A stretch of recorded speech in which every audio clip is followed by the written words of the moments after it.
नमस्कार। शुरुआत करते हैं बड़ी खबर के साथ और सबसे पहले आपको देश में कोरोना का अपडेट देते हैं। 24 घंटे में 2,67,334 केस आए हैं।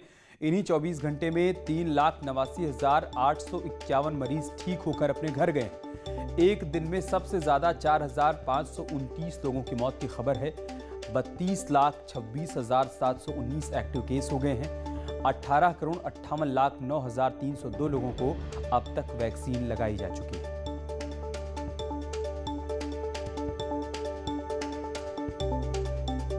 तो बीते 24 घंटे में 3,89,851 लोग ठीक हुए हैं, लेकिन इन्हीं 24 घंटों में 4,529 लोगों की जान चली गई है।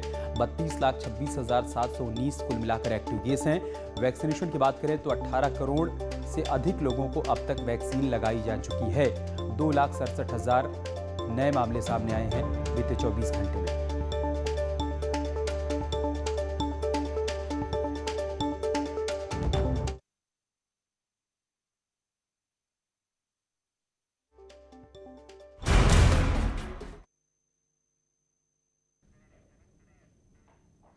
कोरोना से मौतों का आंकड़ा कम नहीं हो रहा है। हर रोज आ रहे आंकड़े डरा रहे हैं।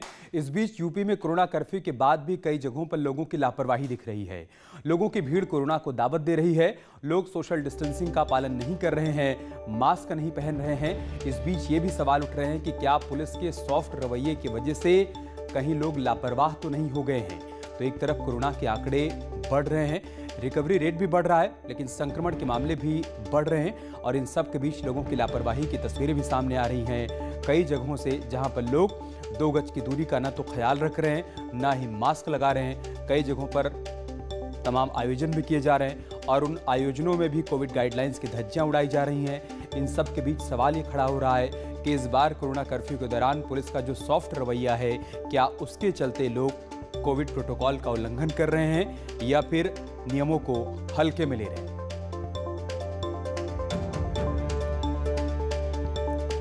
और अलग अलग शहरों में क्या हालात हैं बताने के लिए मेरठ से हमारे सहयोगी उमेश श्रीवास्तव हमारे साथ जुड़ चुके हैं।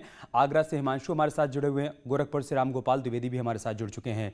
शुरुआत में आपसे करूंगा उमेश, मेरठ में क्या हालात हैं? कोरोना कर्फ्यू का कितना वहां पर पालन हो रहा है, या फिर जैसा कई जगहों से तस्वीरें सामने आई कि लोग लापरवाही कर रहे हैं, वैसी ही लापरवाही वहां पर भी देखने को मिल रही है? जी हाँ, देखिए अमित, बीते 24 घंटे में मेरठ में कोरोना के 434 नए केस मिले हैं। बीते 24 घंटे में मेरठ में कोरोना से 12 और मौतें हुई हैं। बीते 24 घंटे के दौरान ब्लैक फंगस के 24 और मरीज मिले हैं। ब्लैक फंगस से बीते 24 घंटे के दौरान एक और मौत हुई है। ब्लैक फंगस से 4 लोगों की मौत हो चुकी है। ब्लैक फंगस के मरीजों का आंकड़ा 52 पहुंच चुका है। इस सब के बीच कोरोना कर्फ्यू जारी है और कोरोना कर्फ्यू का क्या नज़ारा है यह हम आपको दिखाना चाहेंगे। इन तस्वीरों में आप देखिए कि किस तरह से कोरोना कर्फ्यू का पालन कराया जा रहा है।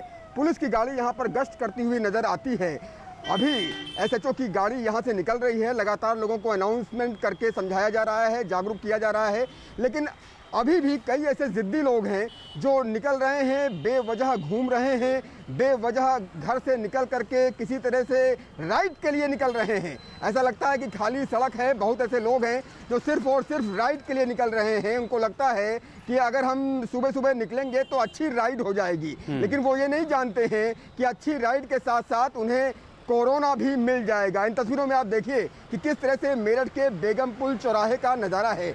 हालांकि 8 बजे से लेकर 11 बजे तक लोग ज़रूरी सामान की खरीदारी कर सकते हैं और फ़ौरन अपने घर जा सकते हैं, लेकिन लोग खरीदारी करने के लिए निकलते ज़रूर हैं, लेकिन उसके बाद फिर घूमने लगते हैं। बच्चों के साथ भी लोग निकल रहे हैं और कई लोग तो ऐसे भी हैं जो बिना मास्क के निकल रहे हैं। बिना मास्क के निकलना इन तस्वीरों को देखने के बाद उमेश कहीं से भी नहीं लग रहा है कि मेरठ में कोई कर्फ्यू जैसे हालात हैं या कोरोना कर्फ्यू का यहाँ पर पालन भी हो रहा है। आगरा चलते हैं, वहाँ से हिमांशु हमारे साथ जुड़े हुए हैं।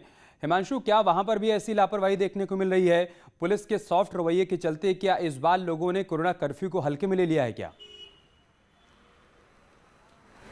जी बिल्कुल, ताज के शहर आगरा में इस बार जबरदस्त लापरवाही है। लापरवाही इतनी कि पुलिस थाने के बगल में ही पान मसाले की ढेर सारी दुकानें हर जगह खुली नजर आ जाती हैं और पुलिस का सॉफ्ट रवैया ही घातक साबित हो रहा है लोगों के लिए। आप देख सकते हैं इनका भाई साहब जा रहे हैं। भाई साहब आप बताइएगा, आपका मास्क नीचे क्यों है? नहीं, मास्क नीचे नहीं है। आज गए थे आप? दवा लेने आ रहा हूँ। तो इस तरह से ये दवा लेने गए थे लेकिन मास्क ठीक से नहीं लगाए थे और आप ये भीड़ देखिए, भीड़ इस तरह नज़र आती है, कहीं से भी आपको ये लगेगा नहीं कि कोरोना का कर्फ्यू है, जबकि यहाँ से 50 मीटर की दूरी पर न्यू आगरा थाना है। थाने के पुलिसकर्मी चौराहों पर सख्ती करते जरूर नजर आ जाते हैं, लेकिन बाजारों में इस तरह लगता है, कहीं से लगता ही नहीं कि कोरोना का कर्फ्यू लगा हुआ है। अगर कोरोना मरीजों की बात करें तो पिछली लहर में घातक साबित हुआ था आगरा के लिए कोरोना, और इस बार भी बहुत सी मौतें हुई हैं। आगरा में हर दिन 3 से 4 मौत हो रही है। इसके बाद लोग इतने जिद्दी हैं कुछ लोग कि ये मौसम सुहाना हुआ तो इस पर निकल पड़े हैं। कोई पैदल निकल पड़ा, कोई बाइक दौड़ा रहा, कोई कार दौड़ा रहा है। आप भीड़ देखिए, भीड़ ही इस बात की साक्षी है कि किस तरह से देखिए चले आ रहे हैं, सब बेवजह घूमते चले आ रहे हैं। तो जो आवश्यकताओं की बात थी उसको आम दिनों में जैसी चहलकदमी देखने को मिलती है, कुछ वैसी चहलकदमी इस वक्त आगरा में देखने को मिल रही है। गोरखपुर से रामगोपाल हमारे साथ हैं। रामगोपाल, सीएम के गृह जिले में क्या हालात हैं? गोरखपुर भी कमोबेश स्थिति मेरठ और आगरा की तरह ही है। यहाँ पर भी लोग बड़ी संख्या में घरों से बाहर निकल रहे हैं। हालांकि पुलिस जो है वो दिन में चेकिंग अभियान चलाती है, और कल खुद जो जिले के कप्तान हैं उन्होंने मोर्चा संभाला था और कई गाड़ियों को उन्होंने सीज भी किया। लेकिन अगर तस्वीरों की हम बात करें तो इस वक्त जो है मैं खड़ा हूँ गोरखपुर और लखनऊ हाईवे की तरफ, और आप देखिए कि किस तरीके से यहाँ पे भीड़ एकदम लगी हुई है।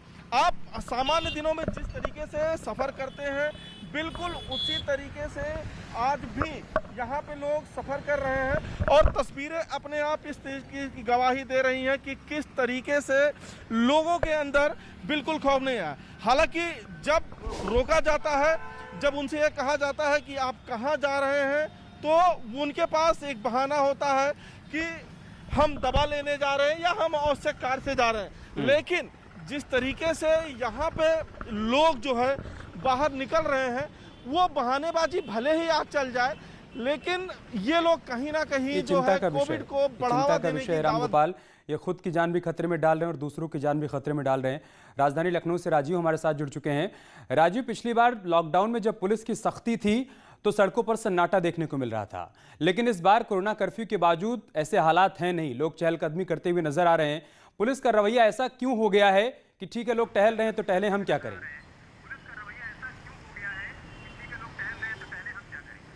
देखिए अमित, यकीनन जिस तरह से बीते वर्ष जो लॉकडाउन लगाया गया था उसमें जो सख्ती थी वो इस बार फिलहाल नज़र नहीं आ जा रही है, क्योंकि इस बार जो लगाया गया है वो आंशिक कर्फ्यू है, और शायद यही कारण है कि पुलिस द्वारा इतनी सख्ती नहीं की जा रही है। अगर राजधानी लखनऊ की बात करें तो आप देख सकते हैं कि इस वक्त मैं राजधानी लखनऊ का हार्ट ऑफ सिटी कहा जाने वाला हजरतगंज चौराहे पर खड़ा हूँ। यहाँ पर आप देख सकते हैं कि सैकड़ों की संख्या में लोग सड़कों पर निकले हुए हैं, मार्केट में निकले हुए हैं, जबकि ये हाई सिक्योरिटी जोन है, और दूसरी तरफ अगर आप देखेंगे तो भारी संख्या में पुलिस फोर्स की तैनाती भी है, पुलिसकर्मी भी यहाँ पर खड़े हुए हैं। लेकिन उसके बावजूद लोग खुद अपनी जान को खतरे में रखकर इस तरह घूम रहे हैं। हालांकि जो 11 बजे तक छूट दी गई है आवश्यक वस्तुओं की खरीद के लिए, लेकिन उसके बावजूद अब से कुछ देर पहले लखनऊ में बारिश थमी है, लेकिन करीब 5 मिनट पहले तक बारिश हो रही थी। उसके बावजूद आप देख सकते हैं कि 5 मिनट के अंदर ही राजधानी लखनऊ में किस तरह की भीड़ नजर आ रही है। कमोबेश यही हालात पूरे दिन रहते हैं, और ये आलम रहता है कि जो प्रमुख चौराहे हैं वहां पर भीषण जाम तक लग जाता है। इसको लेकर लगातार इसका संज्ञान पुलिसकर्मियों को लेना होगा, सिर्फ समझाने से काम नहीं चलेगा, थोड़ी सख्ती बरतनी होगी अगर लोग लापरवाही बरत रहे हैं तो। बहुत शुक्रिया आप सभी का हमारे साथ जुड़ने के लिए, तमाम तस्वीरें, तमाम जानकारी हम तक पहुंचाने के लिए। एक बड़ी खबर लखनऊ से है, जहां पर बैंक कर्मचारी को गिरफ्तार किया गया है। आरोपी पर इंजेक्शन की कालाबाजारी करने का आरोप है। आरोपी बैंक ऑफ बड़ौदा में कार्यरत है, असिस्टेंट मैनेजर के पद पर। आरोपी से 12 रेमडेसिविर इंजेक्शन बरामद किए गए हैं। सोशल मीडिया के जरिए वो कालाबाजारी किया करता था। 15,000 में एक इंजेक्शन को बेचता था, लेकिन फिलहाल उसे गिरफ्तार कर लिया गया है। राजधानी लखनऊ से बड़ी खबर हम आपको बता रहे हैं, जहां पर बैंक कर्मचारी को गिरफ्तार किया गया है। आरोपी पर इंजेक्शन की कालाबाजारी का आरोप है। आरोपी बैंक ऑफ बड़ौदा में असिस्टेंट मैनेजर के पद पर कार्यरत है। उसके पास से 12 रेमडेसिविर इंजेक्शन बरामद किए गए हैं। वो सोशल मीडिया के जरिए कालाबाजारी किया करता था, ऐसा उस पर आरोप है। 15,000 रुपए में एक इंजेक्शन को बेचता था, लेकिन फिलहाल अब उसे गिरफ्तार कर लिया गया है।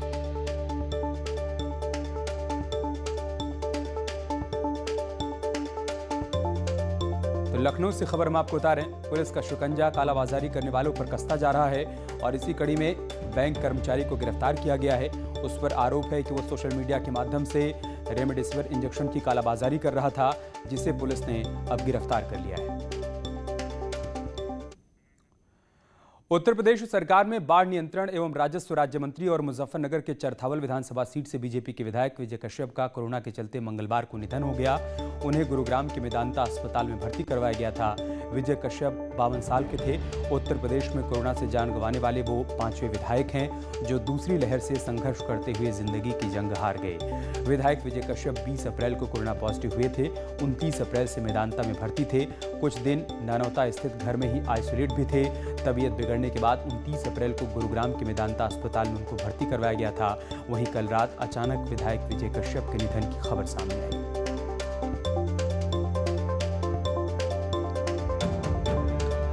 विजय कश्यप के निधन पर प्रधानमंत्री नरेंद्र मोदी ने दुख व्यक्त किया है। उन्होंने ट्वीट करते हुए कहा, भाजपा नेता और उत्तर प्रदेश सरकार में मंत्री विजय कश्यप जी के निधन से अत्यंत दुख हुआ।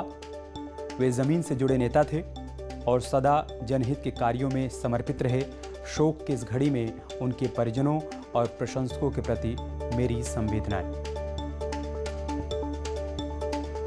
मुख्यमंत्री योगी आदित्यनाथ ने भी ट्वीट के जरिए शोक व्यक्त किया है। मुख्यमंत्री ने कहा है कि विजय कुमार कश्यप एक लोकप्रिय जनप्रतिनिधि थे। प्रदेश सरकार के मंत्री के रूप में उन्होंने सदैव अपने दायित्वों का कुशलतापूर्वक निर्वहन किया। कश्यप के निधन से जनता ने एक सच्चा हितैषी खो दिया।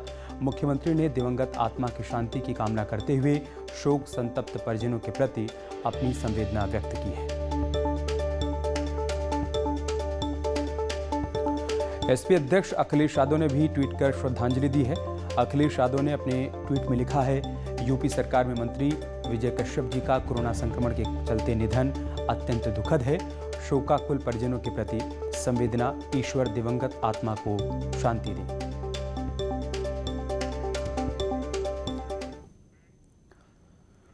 कोरोना के खिलाफ जंग में वाराणसी को एक और ऑक्सीजन प्लांट मिल गया है, जो रोहनिया में दीनदयाल हॉस्पिटल में लगने जा रहा है। इस प्लांट के लग जाने से 150 बेड के मरीजों को 24 घंटे ऑक्सीजन की सप्लाई शुरू हो जाएगी। पीएम मोदी के संसदीय क्षेत्र वाराणसी को एक और ऑक्सीजन प्लांट की सौगात मिल गई। 660 लीटर प्रति मिनट की क्षमता वाला प्लांट रोहनिया के दीनदयाल हॉस्पिटल में लगने जा रहा है। ये प्लांट गुजरात के अलंकेश्वर शहर से वाराणसी पहुंच चुका है, जिसे जल्द ही हॉस्पिटल में लगा दिया जाएगा। इस प्लांट के लगने के बाद इस हॉस्पिटल में करीब 150 बेड तक ऑक्सीजन की सप्लाई शुरू हो जाएगी। कि इसको राजकीय मेडिकल कॉलेज में स्थापित किया जाएगा और इससे बड़ा जो प्लांट है वो आएगा यहाँ पे, उसको यहाँ पे लगाएगा। इस प्लांट के लगने के बाद कबीर चौरा मंडलीय हॉस्पिटल में नया ऑक्सीजन प्लांट लगने जा रहा है, जिसकी क्षमता 960 लीटर प्रति मिनट की होगी और 200 बेड को 24 घंटे ऑक्सीजन की आपूर्ति कर सकेगी। इसी महीने दूसरे प्लांट की भी आने की संभावना है, जिससे अस्पताल के MCH विंग को ऑक्सीजन की सप्लाई होगी। बहरहाल गुजरात से आए इस प्लांट को 1 से 2 दिन में स्थापित कर दिया जाएगा। ये 40 nm³ पर आवर, ओके। और ये प्लांट अभी PG आयुर्वेदिक कॉलेज है, वहाँ इंस्टॉल होने जा रहा है। इस नए प्लांट के बाद वाराणसी के अस्पतालों में 3 ऑक्सीजन प्लांट हो जाएंगे। ऐसा पहली बार हो रहा है कि वाराणसी के 2 बड़े सरकारी अस्पताल अपने मरीजों के लिए ऑक्सीजन सेवा देने के लिए आत्मनिर्भर होंगे। न्यूज़ 18 के लिए वाराणसी से रवि पांडे की रिपोर्ट। कोरोना संकट काल में रिलायंस एक बार फिर से मददगार साबित हुआ। रिलायंस ने कहा है कि एम्बुलेंस और ऑक्सीजन ट्रांसपोर्टेशन में लगी गाड़ियों में हर रोज 50 लीटर फ्री डीजल दिया जाएगा। ये व्यवस्था पूरे देश में रहेगी। जिला प्रशासन रिलायंस पेट्रोल पंप को एम्बुलेंस और गाड़ियों की लिस्ट देगा। उसके बाद रिलायंस के किसी भी पेट्रोल पंप से हर रोज 50 लीटर डीजल मुफ्त में मिल सकेगा। कोरोना संकट काल में रिलायंस एक बार फिर मददगार साबित हुआ। रिलायंस ने कहा है कि एम्बुलेंस और ऑक्सीजन ट्रांसपोर्टेशन में लगी गाड़ियों में हर रोज 50 लीटर फ्री डीजल दिया जाएगा। ये व्यवस्था पूरे देश में रहेगी। जिला प्रशासन रिलायंस पेट्रोल पंप को एम्बुलेंस और गाड़ियों की लिस्ट देगा। उसके बाद रिलायंस के किसी भी पेट्रोल पंप से हर रोज 50 लीटर डीजल मुफ्त में लिया जा सकेगा। यूपी के कानून मंत्री ब्रजेश पाठक ने रिलायंस की इस पहल का स्वागत किया है। लखनऊ में उन्होंने कुछ एम्बुलेंस को हरी झंडी दिखाकर रवाना भी किया। जो एम्बुलेंसेज हैं जो कोविड मरीजों को लाने ले जाने के लिए लगी हुई हैं और ऑक्सीजन जो ढो रही हैं गाड़ियां, उनको प्रतिदिन 50 लीटर डीजल रिलायंस इंडस्ट्रीज ने देना तय किया है और उसका विधिवत शुभारंभ आज लखनऊ में यहाँ हो रहा। पूरे देश में ऐसा उन्होंने देने का निर्णय लिया है। देश में जब ऑक्सीजन क्राइसिस हुई तब RIL ने जामनगर रिफाइनरी में ऑक्सीजन प्रोडक्शन बढ़ाकर राज्यों की मदद की और अब डेली 50 लीटर डीजल मुफ्त पेट्रोल के ऐलान से भी सरकारों को काफी मदद मिलेगी। में राजधानी लखनऊ में जो 2 रिलायंस के पेट्रोल पंप है, उन पेट्रोल पंपों पर अब रोजाना 50 लीटर डीजल और पेट्रोल मुफ्त में इन वाहनों को मुहैया कराया जाएगा और ये सेवा आगामी 30 जून तक जारी रहेगी। कोरोना को हराने के लिए दवा के साथ दुआओं का दौर भी जारी है। बहराइच में लोगों ने अब पूजा पाठ का सहारा लेना शुरू कर दिया है। चंदेला कला गांव में सैकड़ों लोगों ने मंदिर पर 2 दिन का रामायण पाठ किया, हवन किया और सोशल डिस्टेंसिंग का पालन करते हुए 108 कन्याओं को भोजन भी कराया गया। लोगों का मानना है कि पूजा पाठ से कोरोना का प्रकोप समाप्त होगा। सभी लोगों ने ग्राम सभा के सभी कार्यकर्ताओं ने मिलकर विश्व में जो फैली महामारी को दूर भगाने के लिए समस्त देशवासी एवं विश्व में जो फैला हुआ है इसको दूर करने के लिए अपने इष्ट देव से हम लोग ने पूजा की है। इसको जल्द से जल्द खत्म करें और समस्त विश्व में अमन चैन रखें और जो लोग इससे पीड़ित हैं उनको जल्द से जल्द ठीक करें। इसीलिए हमने पूरे इष्ट देवों से प्रार्थना की है कि इसकी जल्दी से जल्दी मुक्ति मिले। और कोरोना की महामारी में लोगों में मानसिक तनाव बढ़ता जा रहा है और इसी तनाव को कम करने के लिए मेरठ के कोविड कंट्रोल रूम में क्लिनिकल साइकोलॉजिस्ट की मदद उपलब्ध है। अगर आप कोरोना के भय से परेशान हैं तो मनोवैज्ञानिक सलाह के जरिए आप फिर से खुशियां बटोर सकते हैं।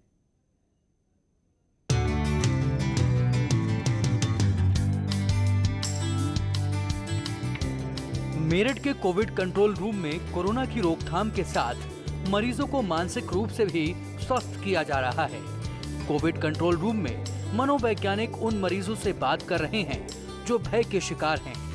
डॉक्टरों का कहना है कि उनके पास ऐसे मरीज लगातार कंट्रोल रूम में फोन करके टिप्स ले रहे हैं जो कोरोना की बीमारी से ठीक होकर घर आए हैं।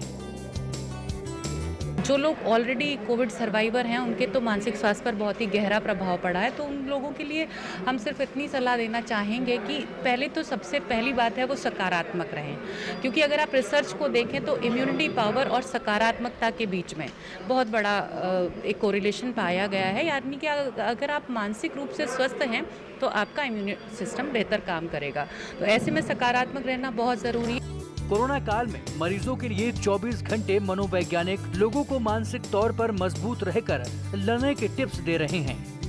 हम भी आप लोगों के साथ कनेक्टेड रहें तो बात कोरोना की ना करें, बात अच्छी चीज़ों की करें, बात पॉजिटिव चीज़ों की करें। ऐसे में हमने जो देखा है कि लोग कोरोना पे ही फोकस हो रहे हैं और इस डर और इस दहशत में वो ये भूल गए कि उनकी ज़िंदगी में और कितनी सारी खुशियाँ, कितनी सारी अच्छी चीज़ें हो रही हैं, तो उनको वो इग्नोर कर रहे हैं। तो मेरी उनसे यही अपील है, उन सब चीज़ों को बिल्कुल इग्नोर ना करें। और ये जो समय है, ये समय क्रिएटिविटी का समय है। और बात मिशन संजीवनी की। नेटवर्क 18 ये सुनिश्चित करना चाहता है कि हर भारतीय को कोविड-19 का टीका मिले। टीकाकरण जागरूकता बढ़ाने के लिए नेटवर्क 18 और फेडरल बैंक की पहल संजीवनी अ शॉर्ट ऑफ लाइफ को सपोर्ट करें। Health expert Apollo 24/7।